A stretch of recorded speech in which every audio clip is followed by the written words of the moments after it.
കോഴിക്കോട് നഗരത്തിൽ gas cylinder പൊട്ടിത്തെറിച്ച് ഹോട്ടലിന് തീപിടിച്ചു. ജീവനക്കാരനായ ഒരാൾക്ക് ഗുരുതരമായ പൊള്ളലേറ്റു. തീയിൽ നിന്നും രക്ഷപ്പെടുന്ന മറ്റൊരു ജീവനക്കാരന്റെ ദൃശ്യങ്ങൾ അത് നടുക്കുന്ന ദൃശ്യങ്ങളാണ്. അത് 24-ന് ലഭിച്ചു.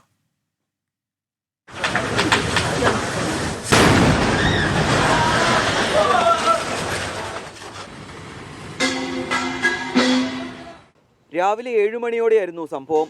നഗരത്തിൽ തിരക്കില്ലാത്തതിനാൽ വൻ അപകടമാണ് ഒഴിവായത്.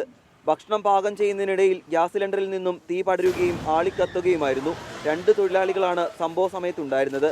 ഒരാൾ തീക്കിടയിലൂടെ ഇറങ്ങി ഓടി. മറ്റൊരാൾ കടയ്ക്കുള്ളിലെ വെള്ളം നിറച്ചു വെച്ചിരുന്ന വീപ്പയിൽ അഭയം തേടി. 40% പൊള്ളലേറ്റ ഇയാളെ പോലീസും നാട്ടുകാരും ഫയർഫോഴ്സും ചേർന്നാണ് ആശുപത്രിയിൽ എത്തിച്ചത്. സംഭവിച്ചതെന്നുണ്ടെങ്കിൽ അവിടെ അവർ ഓപ്പൺ ആക്കിയിട്ട് ഗ്യാസ് ഓപ്പൺ ആക്കിയതായിരുന്നു. അതിൽ പെട്ടെന്ന് സ്പെയർ വന്ന കുറ്റി പുറത്തേക്ക് ഇട്ടു.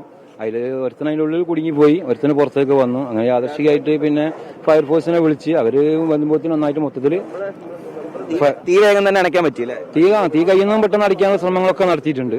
അതുകൊണ്ടല്ല വലിയൊരു ഇതില്ലാതെ കഴിച്ചിലായത്. ഹോട്ടലിൽ അപകടമുണ്ടായാൽ രക്ഷപ്പെടാനുള്ള മാർഗമില്ലെന്ന് കണ്ടെത്തിയിട്ടുണ്ട്. അനുവദനീയമായതിൽ കൂടുതൽ ഗ്യാസ് സിലിണ്ടറുകൾ സൂക്ഷിച്ചിരുന്നതായും ഫയർഫോഴ്സിന്റെ പ്രാഥമിക പരിശോധനയിൽ കണ്ടെത്തി. സമീപമുള്ള കടകളിൽ ലക്ഷങ്ങളുടെ നാശനഷ്ടമാണ് ഉണ്ടായത്.